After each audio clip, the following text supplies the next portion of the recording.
Os últimos dias têm sido marcados por discussões acaloradas, propagação de mentiras e desinformação com o objetivo de obter qualquer coisa, menos uma solução real para o problema que está diante de nós. É preciso pensar nas mães violentadas por estupradores e nos bebês prestes a serem mortos. Ambos são vítimas e vamos refletir sobre isso.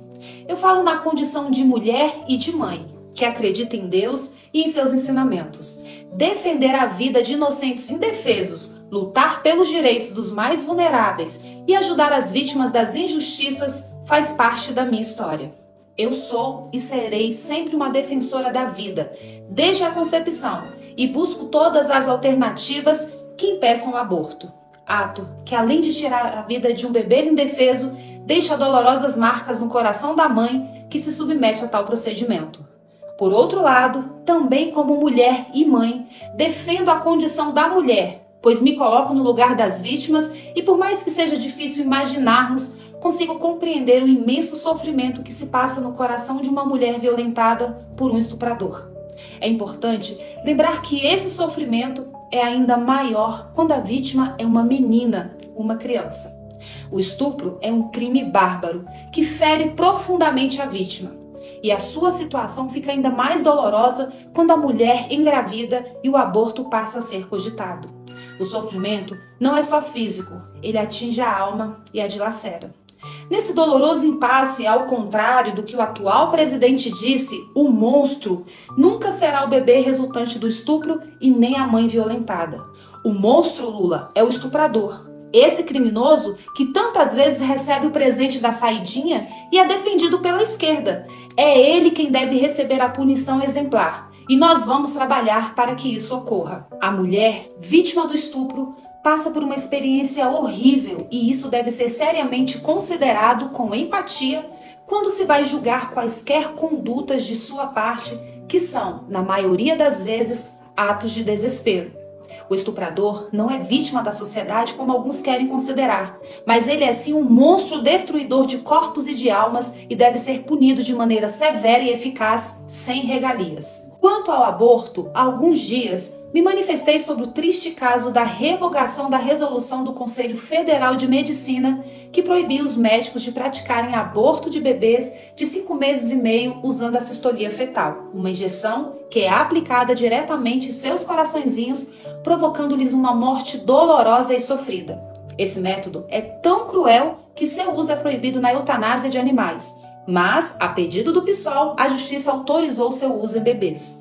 Os médicos fazem um juramento de sempre zelar pela vida das pessoas. E o CFM, que representa a ciência e é garantidor da ética dos médicos, determinou que esses profissionais não poderiam fazer a cistolia fetal em bebês com mais de 5 meses e meio, pois além de ser um método cruel, o procedimento para a retirada dessa criança já seria um pré-parto. Ou seja, mesmo com o bebê morto, a mãe precisará passar pelas dores, sofrimentos e complicações de um parto para retirá-lo.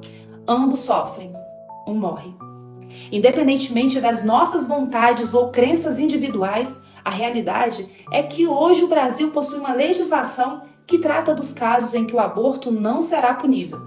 Toda legislação é passível de alterações pelo processo democrático. E os legisladores devem elaborar leis que promovam o bem e defendam a pessoa humana, com um cuidado especial para com os vulneráveis e os nascituros indefesos. Na urgência de sanar o problema agravado pela polêmica decisão judicial, um projeto de lei foi aprovado na Câmara dos Deputados para tentar impedir a prática do aborto por assistolia fetal em bebês com mais de 5 meses e meio de gestação. E aqui eu aproveito para denunciar mais uma mentira. Em nenhum momento o projeto apresentado pune a conduta de meninas menores de 18 anos, até porque no Brasil as crianças e adolescentes não podem receber esse tipo de punição. Portanto, a gritaria da esquerda é apenas mais uma de suas mentiras usadas para atingir seu objetivo nefasto de legalizar de vez a destruição das vidas dos nossos bebês inocentes. Mesmo tratando apenas de adultos, na minha visão, alguns pontos do projeto de lei precisariam ser melhor abordados e outros necessitariam ser reformulados com a cuidadosa observância de que a mãe, vítima de estupro, e o bebê não podem ser penalizados com as eventuais alterações da lei. Os legisladores devem encontrar formas de impedir o aborto, punindo o aborteiro e sem penalizar a mulher que foi vítima de estupro e engravidou por causa dessa barbaridade. Diante disso, conversarei com o deputado Sóstenes e outros parlamentares para apresentar algumas sugestões e firmar alguns posicionamentos. Por exemplo, 1. Queremos punição severa para estupradores com aumento das penas mínima e máxima. O cumprimento integral da pena, sem progressão de regime, sem saidinhas, salvo se, depois de cumprir 2/3 da pena, o criminoso se submeterá à castração química. Com isso, acreditamos que o número de estupros será reduzido drasticamente. Consequentemente, não se pensará em matar bebês por esse motivo e todos ficarão mais seguros. 2. Não se punirá a mãe, seja ela criança ou adulta, que tenha sido vítima de estupro. Queremos prender o estuprador e, para ajudar na prisão do criminoso, o estupro deverá ser comprovado por meio de boletim de ocorrência ou outros procedimentos policiais que os parlamentares julgarem compatíveis.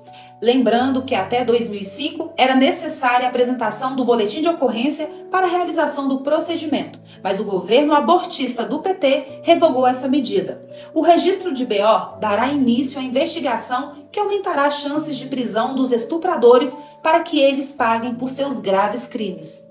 3. Responderão pelo crime todas as pessoas, exceto a mãe vítima de estupro, que contribuírem ou realizarem o aborto de bebês com mais de 5 meses e meio às 22 semanas de gestação.